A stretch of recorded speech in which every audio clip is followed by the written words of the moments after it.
Muchas gracias. Buenos días con todos. Estimado congresista Roy Ventura, muchas gracias por la invitación. Estimados especialistas de la mesa, estimados, los alumnos se acaban de ir, los alumnos escolares que hubiese sido interesante que vean la presentación. Estimados alumnos y colegas, muchas gracias, bienvenidos.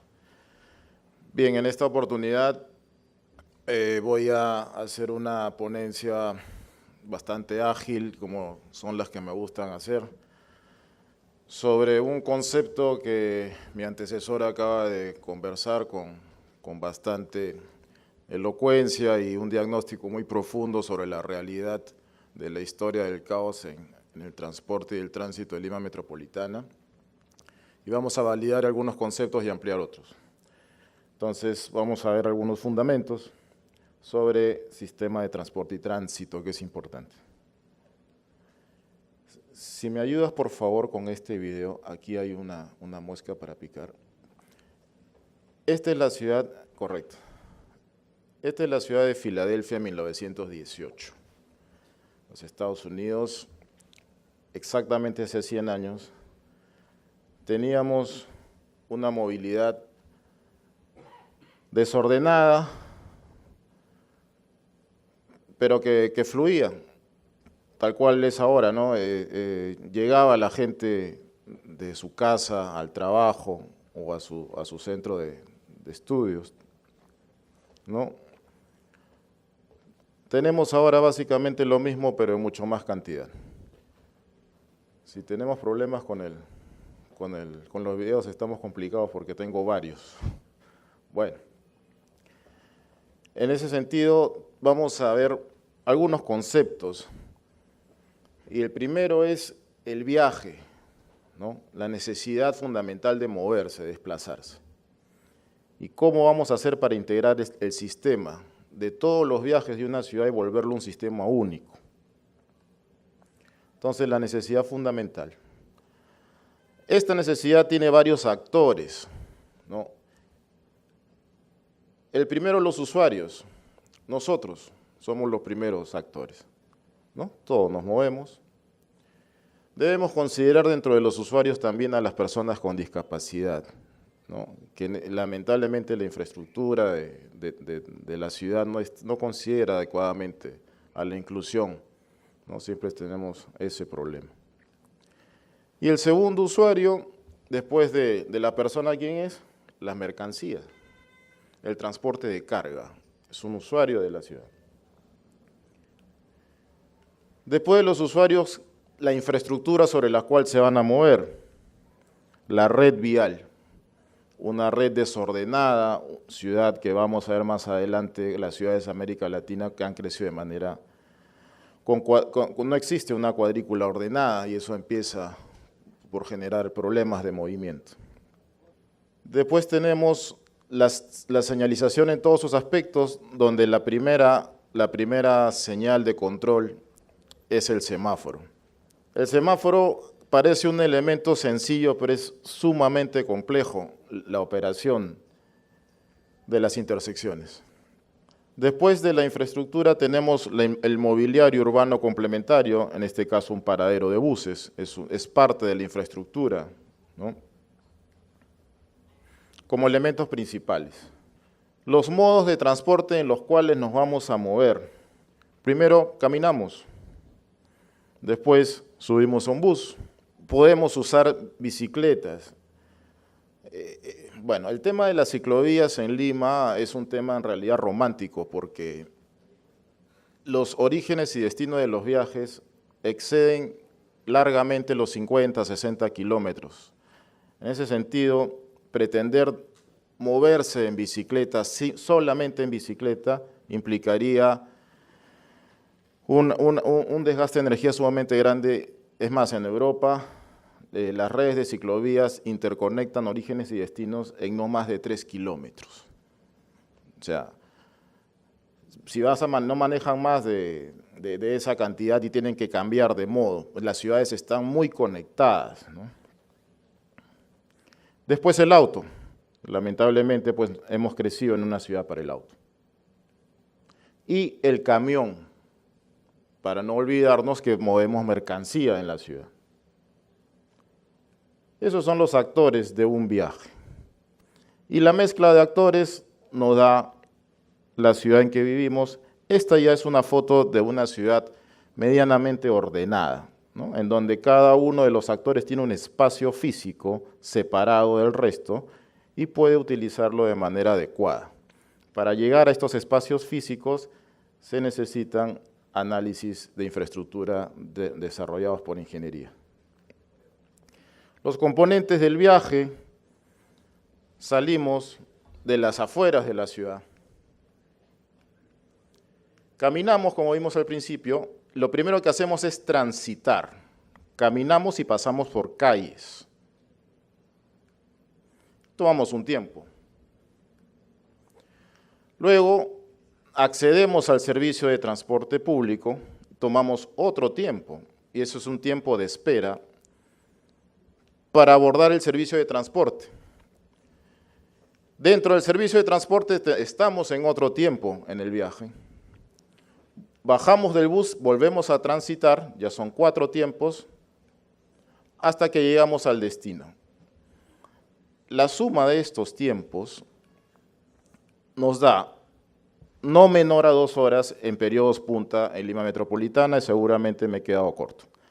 Entonces, no se están evaluando, solamente se primigenia el tiempo dentro, por ejemplo, de la unidad, o en este caso de un tren. Se dice que el tren es un éxito y eso es, en Lima eso es un error, o el metropolitano, porque solo estás tomando el tiempo dentro de la unidad y no el tiempo restante que suma mucho. Ahora, el costo del viaje es otro tema, otro dolor de cabeza, donde la gente no tiene incorporado el valor real de su hora. En el año 2000, la Universidad del Pacífico hizo el último estudio sobre el valor del tiempo del viaje promedio para Lima, iba alrededor de los 5 soles. Si usted pierde 4 horas diarias, está perdiendo 20 soles. Año 2000.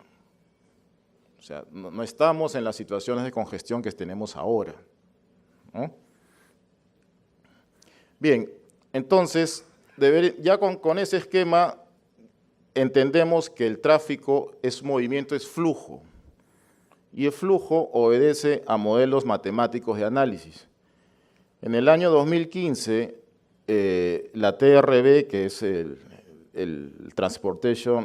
Research Board de los Estados Unidos, celebraba los 50 años de la teoría del flujo de tráfico, el año 2015, ¿no?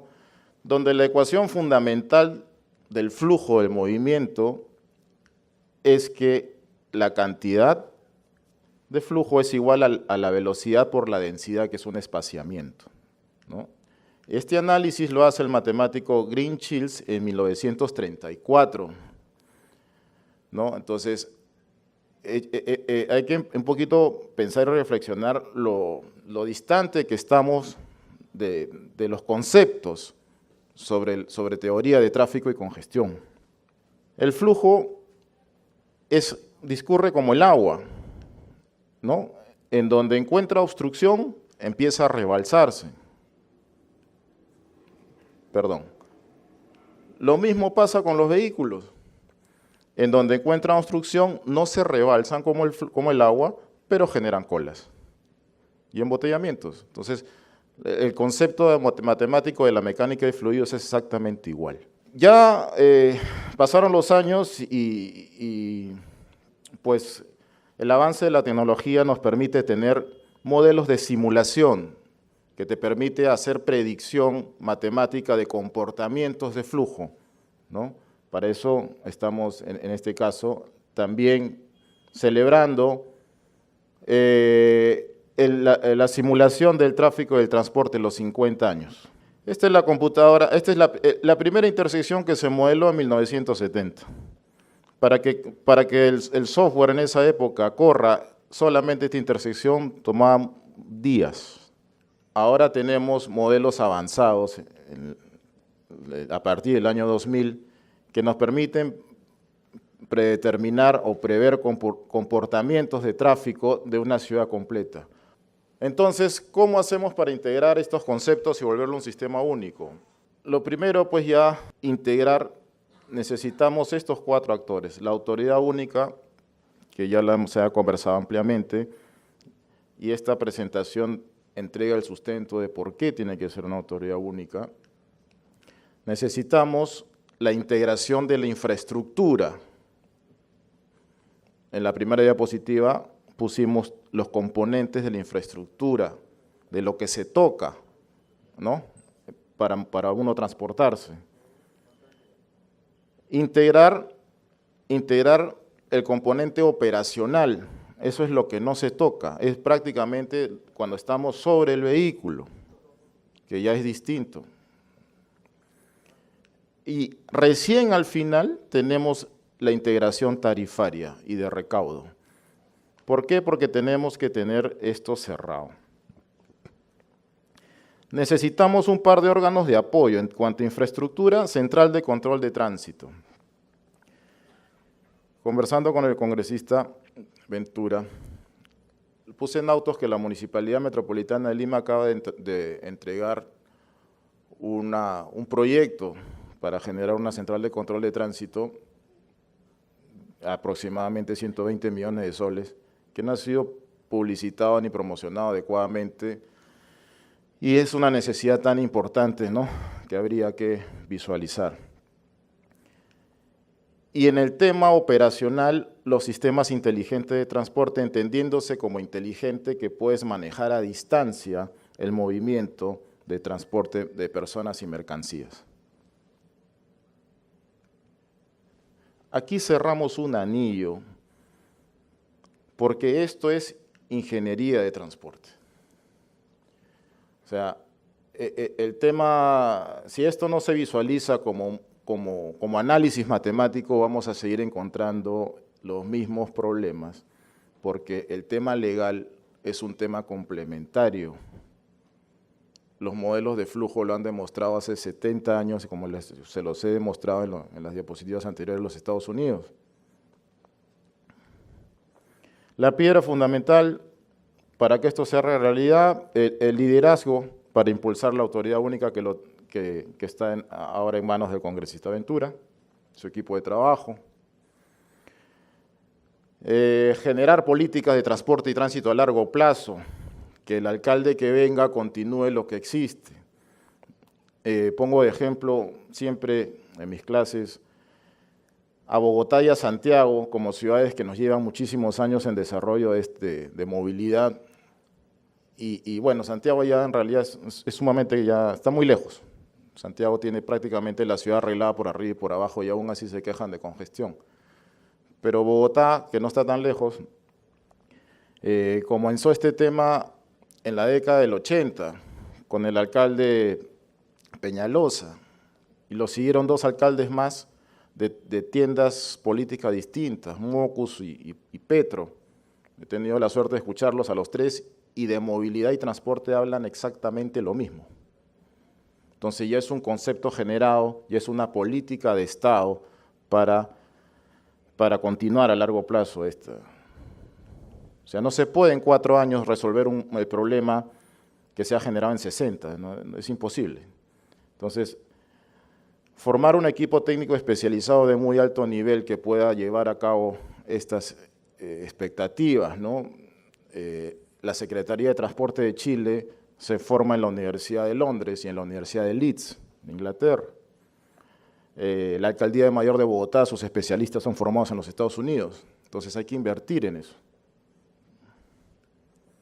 Perdón. Bueno, para desarrollar el sistema tenemos que entrar, pues, de todas maneras a un tema complicado, un tema duro, que es el tema político, legal, de restar las competencias a los otros actores para poder tener una sola autoridad que saque adelante el problema de la movilidad en la ciudad, ¿no? En el 2009, conversando con el presidente de de la Unidad Operativa de Control de Tránsito de Santiago, que vendría a ser lo mismo que la Central de Control de Tráfico. Él no conocía Lima, pero le comentamos que en horas punta la autoridad policial se hace cargo de las intersecciones y dijo que no había forma de que eso sucediera en Chile. Los carabineros no tenían competencia sobre la gestión del tránsito, sí sobre pues, la fiscalización o la sanción, pero no sobre la gestión. A la central de control le llegaba la información de la ruta que iba a seguir la presidenta Bachelet, por ejemplo, y se le asignaban los verdes que necesitara. Pasaba la presidenta y todo el sistema se reseteaba y se volvía a los tiempos normales. Y estoy hablando de Santiago en el año 2009, o sea, ni siquiera estamos llegando hasta Europa, ¿no? Entonces, ese tipo de sistema es el que tenemos que implementar, pero para eso va a ser difícil, ¿no? Porque nosotros hemos heredado una ciudad colonial y estamos obligados a cambiarla, ¿no? Yo tengo la suerte, el privilegio y la bendición de Dios de que en este momento tengo a mis 2 hijos sentados escuchándome que tienen 8 años. Entonces, estoy obligado a tratar de dejarles una mejor ciudad, ¿no? Quedo agradecido por la oportunidad, siempre cito las fuentes de donde obtengo la información para hacer mis presentaciones. Muchas gracias.